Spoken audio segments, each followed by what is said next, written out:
Le serment de Pamphir, premier long métrage de l'Ukrainien, Dmytro Soukholitsky Sobchuk, est un thriller rural, un conte ténébreux qui s'impose en chef-d'œuvre. Un long métrage ahurissant nous arrive, écrit et réalisé par un cinéaste ukrainien de 39 ans à l'élégance de jeune guerrier, Dmytro Soukholitsky Sobchuk. Ça se prononce comme ça s'écrit. Retenez son prénom, au moins. Découvert à Cannes, Pamphir, c'était son titre d'alors, est passé à 2 doigts de la Caméra d'Or, ce prix prestigieux qui récompense un premier film.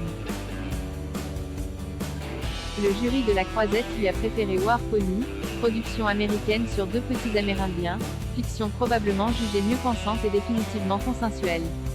C'est dommage. Car le serment de Pamphir, désormais son titre pour la sortie française du film en salle, échappe à toutes les catégories. Sinon celle qui le désigne d'emblée pour un chef-d'œuvre.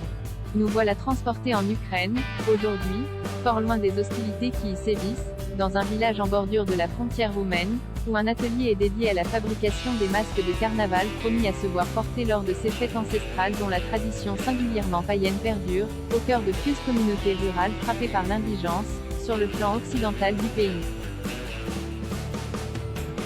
De fait, chaque année, dans la nuit du 13 au 14 janvier, la Malanka s'empare de la contrée, furieuse bacchanale qui mêle libation, réjouissance, allègre combat en corps à corps.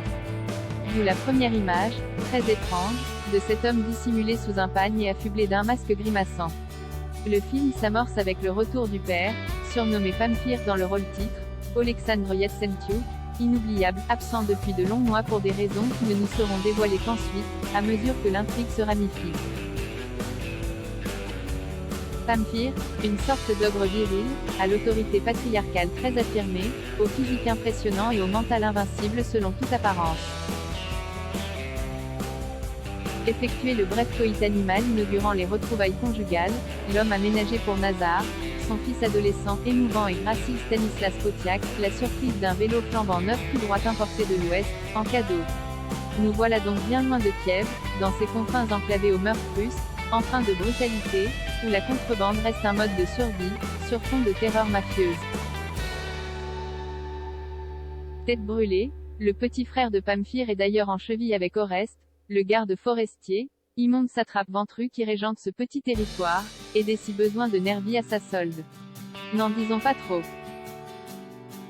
L'extraordinaire, dans ce thriller rural qui résonne de toute la puissance tellurique d'une tragédie grecque, c'est la façon dont le cinéaste maîtrise souverainement, avec une même stupéfiante virtuosité, d'une part l'inexorable progression de son récit, dans un suspense vertigineux, intrinsèquement alimenté, de fil en aiguille, par des indices distillés selon une économie scénaristique de haute précision. D'autre part la coruscante machinerie visuelle qui, dans une fluidité parfaite, au fil de longs plans séquences réglés au millimètre, nous porte sans la moindre baisse de régime jusqu'à un épilogue ouvert sur un ray de lumière possible, dont le juvénile Nazar figure l'instrument propitiatoire. Vite maîtrisé, l'incendie criminel d'une église de campagne, au début du film, charrie ainsi toute une fatalité d'événements dont les protagonistes sont à la fois les déclencheurs et les otages.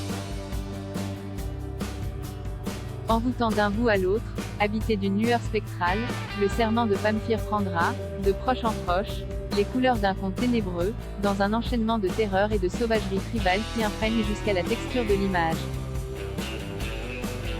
C'est particulièrement vrai des scènes de carnaval, elles vous emportent dans leur transe onirique avec une force ensorcelante.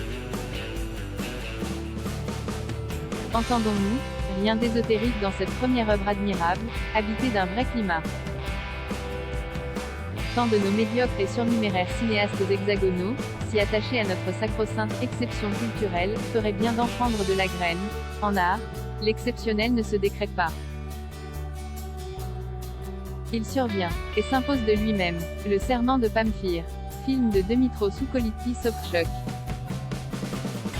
Ukraine, France, Pologne, Chili, 2022, couleur. Durée, 1h42. En salle le 2 novembre.